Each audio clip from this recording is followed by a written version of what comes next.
Oh, hello everyone. Boy, my hair. Hi. Oh, my name is Allison, and I am bringing you Rocco and Stacy. Come here.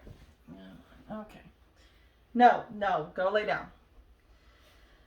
Oh, okay. Today's video, if you haven't noticed by all the photos in the thumbnail and the title, obviously, we're going to discuss why it's important to face your fears. Now, I'm a very logical person, right? Very reasonable. Some of y'all have some fears that I totally understand, okay? I'm not saying you need to face your biggest fear of all time, right? Because you could die, okay? What I mean by that is some people have like crazy fears of like, I don't want to swim, like they're afraid of sharks, right? I am not telling you to go get in the ocean and swim with some sharks. Find a fear that is not as dangerous, okay? Now I get some of you are probably thinking, well, it wouldn't be a fear then, right? If it's not dangerous. No, okay, some people have a fear of public speaking.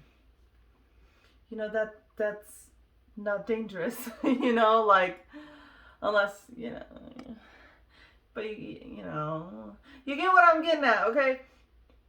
Some people are afraid to do things that are just, are not dangerous, okay? It's important to do these things because for two main reasons.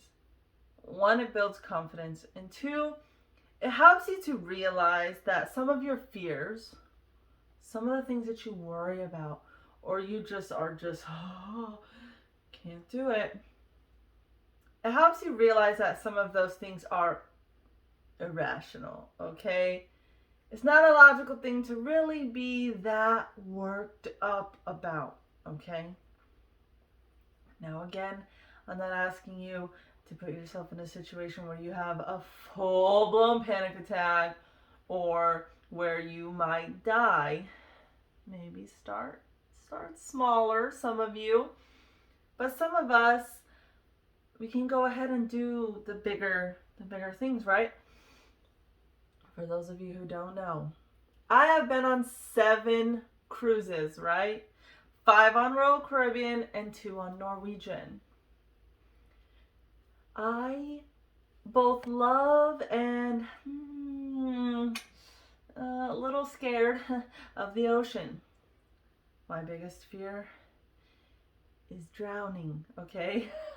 That just looks like an absolute horrible way to go, right? Now, 99% of the time, that's not a worry for me because I'm not in the water, right? But you know, on a cruise ship, you're out in the ocean, the middle of the ocean, right? Not the greatest thought in the world, right? I was terrified to go on my first cruise. Now, again, those of you who have not watched any other video, I discuss my anxiety and stuff in other videos. My anxiety comes in a form before I do the activity that is making me anxious, right? When I'm doing the activity, I don't have any problem doing it. It's like I go on autopilot, right? The thought of doing it, don't get that train of thought going, okay? So I was like, yeah, I'm not a fan of the ocean. I mean, I love the beach. I think it's beautiful.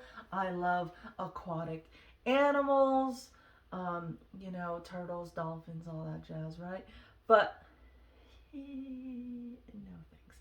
There's a lot of things in the ocean that are dangerous. There's a lot of things in the ocean that I would just rather not know that they're there. I would just, you know, I don't want no jellyfish. I don't want whatever that one fish is that has spiky things, and if you step on it, in your foot. No, don't want none of that. Don't want no barracuda, no sharks. No, I mean, we did swim with sharks and stingrays, but they were the sharks that are like friendly sharks, not the crazy sharks. They were only about 4 feet long, but that's a different story. Okay.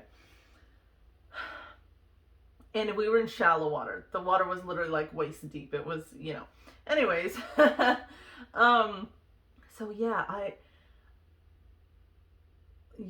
just did not have a great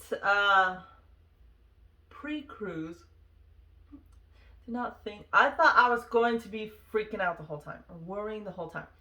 Guys, I am telling you, it's not like that. I know some of you have seen the reel where it plays that creepy music and it's a cruise ship at nighttime showing you the ocean and everything at nighttime. I'm letting you know 99% of y'all are going to be asleep at that time. You're not going to be wandering the pool deck at the wee hours of the night staring into the abyss of the ocean.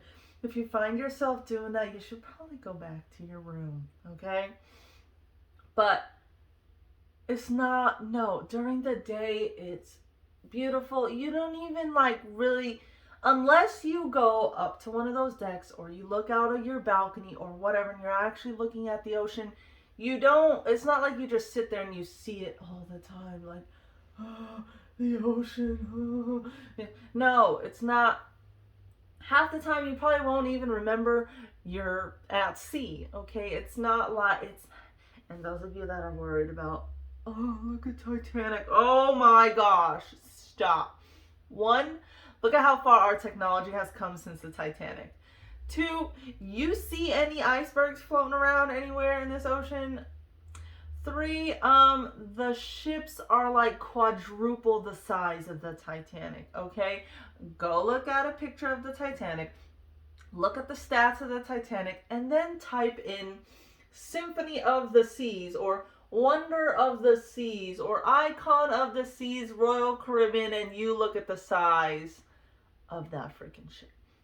Our protocols are different in case there is some sort of emergency. Like, you don't have to worry about that, okay?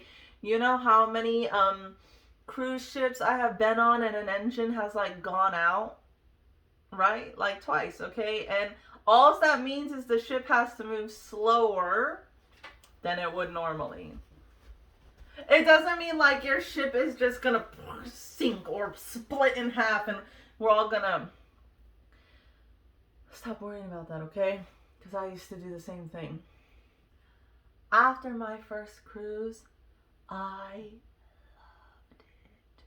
Now, I do understand cruising is not for everyone, and there are still going to be some of you that just did not enjoy it. You don't like it. You'd rather go sit on the beach somewhere and not get there by boat, ship. That's fine. But a lot of you have this fear of the ocean's just going to swallow us. Even if something were to happen, there are so many other cruise ships that are also going basically the same direction you are going. So it's not like help would never come, or it would take help 4 days to get to you, or whatever you guys are thinking. There's a lot of, other ships out in the ocean as well. Like our last cruise, I think I saw 11 other ships that I could physically see and count them. Don't worry about cruise ships running into each other. The ocean is big enough for them all, okay? But yeah, after my first cruise, I was like, when's the next one? I just absolutely loved it. I love the fact that we get to go to multiple places. Everything basically is included. Obviously, certain things do cost extra, but technically once you step foot on that cruise ship, you don't have to pay for anything else if you really don't want to. So it's affordable. I just love it, okay?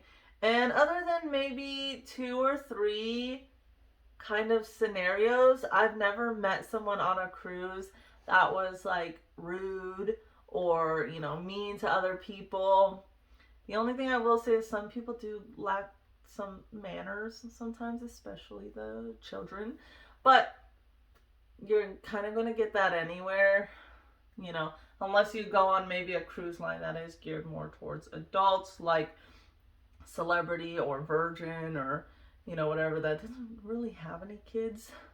Um, but yeah, so that was one way of me helping me understand and realize that, look, okay, not that the fear of the ocean is irrational or that the fear of drowning is irrational, but the fact that I don't have to sit there and worry about it to the point of not doing activities that I would like to do because of that fear. Okay? Like I said, I've gone kayaking.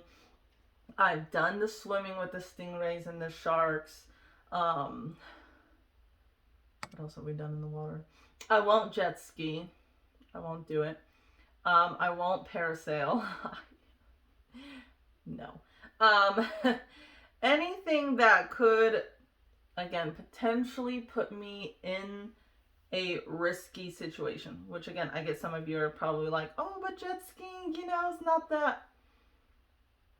I see where these people jet ski when we go to these places, and it's not very far from where other boats are sailing or where from people are swimming or where from, and I would just not want the chances of that occurring. Okay, we did a ride and swim horseback excursion, and that was great, other than the poop. That was gross. But, you know, we showered, of course, got back on the ship, but like, but that was a fantastic activity, right? Absolutely loved that. I would recommend that to anybody, especially if you do like horses and you do like the water. It was great. But again, what I'm getting at is I have been on 7 cruises. And that first time, like I said, before I stepped on that ship, I was terrified. I was absolutely terrified. And I'd be lying if I told you that to this day, sometimes before I cruise, I still don't feel that way. There are still times where I'm kind of like, oh, you know, but again, I do my best to then tell myself, like, look, you've been on 7 cruises and nothing like that has happened. Does it happen? Sure. But is it something to really obsess over and freak out about when I've cruised so many times before? No. Okay. Second story. I went skydiving, right?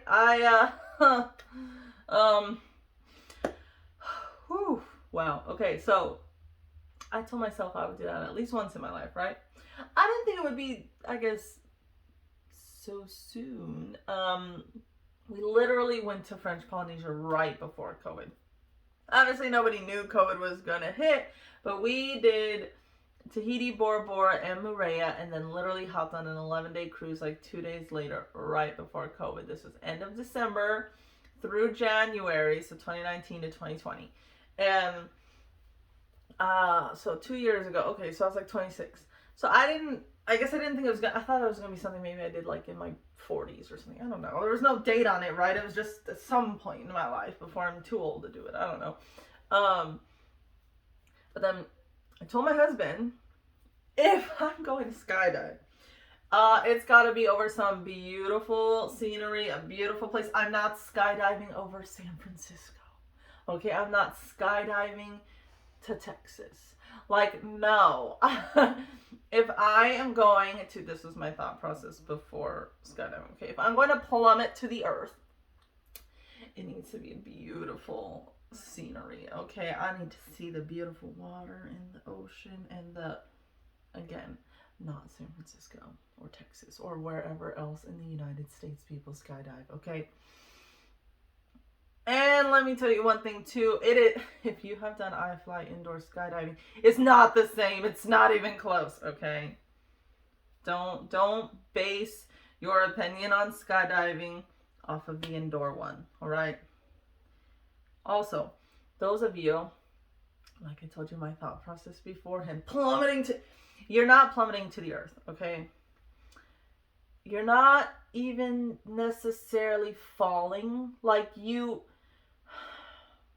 those of you who fear you're falling or fear it's going to feel like you're just falling to the earth, that's not what it feels like, okay?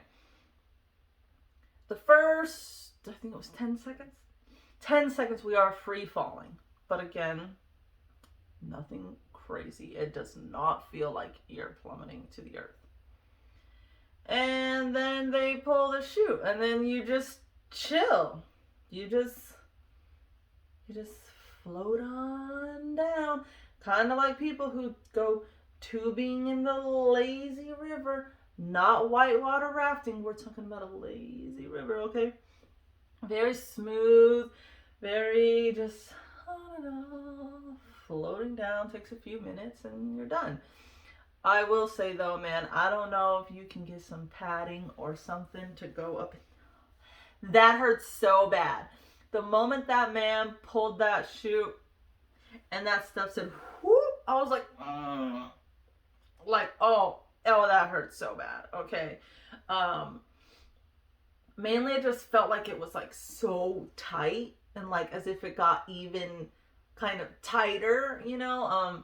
So if you can, I don't know really what exactly you would get, but try to put some padding there or something, because that would probably be the only reason I would not go skydiving again, is because that just was extremely painful, okay? But it was nice. Like, it was, again, the day before, I almost quit. I almost canceled. I almost told my husband, I am not going. Like, I was on the verge of walking to that activities desk and telling this lady to take me off, okay? I was not having it. But we get there the next morning, everybody's all like, yeah, you know, ready to go, yada, yada. It was just me and my husband who went. And the guys that come, you know, like, they've been doing this for 15 years or 20-something years, whatever, you know, they've done this 100 times. They actually just did it earlier in the day. Like, everything is fine, right? Until, so we get all this stuff on, and then I see the little plane, and I was like, I mean, I knew it wasn't going to be a normal plane, right? But I thought it was, at least thought it was going to be bigger than that. There was literally enough room for the pilot in his little seat, me and the guy behind me, my husband and his guy, like, in front and to the side of me. That's it. There's no room for anything else. Okay, so 4 people and the pilot in his teeny little section there, right? That was a little, like, nerve-wracking, but then I was like, well, you know, can't turn around now. And then I saw the door. The door was like a little curtain, basically. Like, it just folded down, and then when it was time to go, they just rolled it up, and I was like, oh my goodness, just like, cling. But obviously that's not gonna happen, right? But so we're sitting there. Luckily my husband was in front of me, and so he was to go first, right? And so they just have you kind of gently, slowly scoot to the doorway. You don't stand, you don't jump out, okay? Even thinking about it right now is kind of, but I know that I'm not skydiving right now, so there's no reason to get my emotions up, okay? But, and he tells you, well, they teach you, you know, obviously before you get on the plane what you need to do. But so then he tells you need to do like the banana pose. So basically your feet are like straight and down, and then you lean back onto them, so you're kind of like curved. So your legs are like out of the plane and you're like curved upwards, and then his legs are out. And then you just you know, that's it. Like, you don't like I said, you don't jump, you don't like, you're not standing, they don't push you out, you just kind of just, here we go, and that's it. And then, like I said, you're free falling for like the first 10 seconds, and then you're just chilling the rest of the way. But again, like, that was, yeah, that the night before that was like really scary. But I told my husband if he was gonna do it, I was gonna do it with him. Like, one of my biggest things, as well, I guess another fear you could say, is for something to happen to my husband during an activity that I wasn't able to be there for. And now I understand that, like, he skydived on his own with his buddy, and then I went, but like, and I know that, like, I wouldn't have been able to help him or anything, but I guess, like, just having to watch that, I mean, in either direction would be bad, but I guess to be, like, on the ground and being like, I didn't do it with him kind of thing. I don't know if that makes sense. But yeah, like, so I did it, went skydiving. Like I said, swam with sharks and stingrays. Now, there are things that I will probably never do in my life, but it's also because I don't care to do them. You will not see me again, other than the little sharks we did at our shark and stingray activity. You will not see me with no other shark. I am not, no, you won't, no.